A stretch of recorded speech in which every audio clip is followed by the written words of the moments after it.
Halo teman-teman, jumpa lagi bersama saya ya.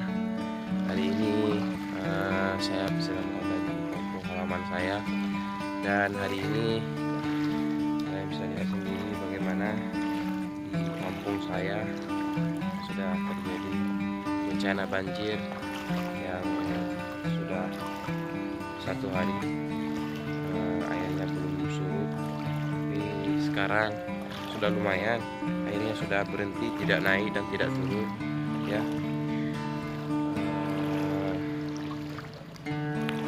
Mungkin ini rahmat ataupun hikmah.